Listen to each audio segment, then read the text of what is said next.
नमस्कार, मी पंजाब डक. आज आहे 21 मे 2025 आणि मी आहे माझ्या शेताजवळ. पाहू शकता ते कसा पाऊस पडलेला आहे आमच्या इकडं. म्हणजे जवळपास 10 दिवस झालं सारखा पाऊस चालू. हे वडे नाले आमचे बांध फुटलेत.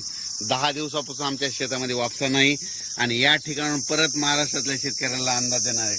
राज्यातल्या सर्व शेतकऱ्यांना सांगू इच्छितो की आज 21 मे, आज पण 21 मे ला दुपारी 3च्या नंतर राज्यात पुन्हा जोरदार पाऊस पडणार आहे. म्हणून हा अंदाज म्हणजे हा पाऊस 25 तारखेपर्यंत खूप पडणार आहे. त्याच्यानंतर 26, 27, 28, 29, 30 ला थोडा कमी प्रमाणात होईल. पण त्याच्यानंतर म्हणजे सांगायचं झालं 30 मे पर्यंत असा थोडा भाग बदलत पाऊस पडणार आहे. म्हणून राज्यातल्या सर्व शेतकऱ्यांनी काय करायचं, आता काय झालं, नेमका पाऊस खूप झाला, जमिनीमध्ये ओल देखील खूप झाली. पण काय झालं, शेतकऱ्यांच्या शेतच दुरुस्त नसल्यामुळं अडचणी येत आहेत. म्हणून राज्यातल्या सर्व शेतकऱ्यांना सांगू इच्छितो की तुम्ही काय करा, जशी वेळ भेटेल तसं काय करा, तुम्ही तुमचे शेत दुरुस्त करा. कारण की राज्यामध्ये आता जवळपास हे 25 मे पर्यंत तर मुंबई पुणे नाशिक नगर जिल्हा मुसळधार पाऊस पडणार आहे. म्हणून हा अंदाज लक्षात द्या. आज देखील मुंबईला मुसळधार पाऊस असणार आहे. मुंबईकरांनी सतर्क राहण्याची गरज आहे.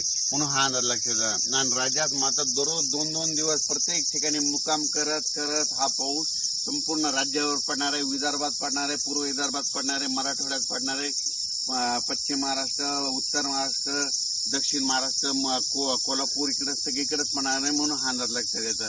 म्हणजे सांगायचं झालं तर 25 मे पर्यंत खूप जोराचा पाऊस असणार आहे. ओढे नाले वाहणारा पाऊस असणार आहे. त्याच्यामध्ये वाऱ्याचं प्रमाण जास्त असणार आहे. म्हणून आणखीन एक खास करून, कारण की या पावसामध्ये सर्व माझी शेतकऱ्याला एक विनंती आहे की तुम्ही काय करा, तुमची ह्या 25 मे पर्यंत तुमची जनावरे असे झाडाखाली बांधू नका. कारण की काय झालं, आज आमच्या तालुक्यात देखील खूप ठिकाणी विजा पडल्या, जनावरे खाली असल्यामुळं त्या जनावरे दगावली आणि विजा पडत असताना, कडकडत असताना झाडाखाली तुम्ही देखील थांबू नका. आपले पाळीव प्राणी देखील बांधू नका. माझी सगळ्याला विनंती आहे.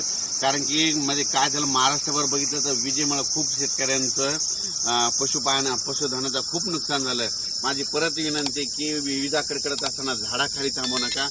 डायरेक्ट घर जवळ करा, पण कुठं म्हणजे झाडाखाली निवारा घेऊ नका, ही माझी विनंती आहे.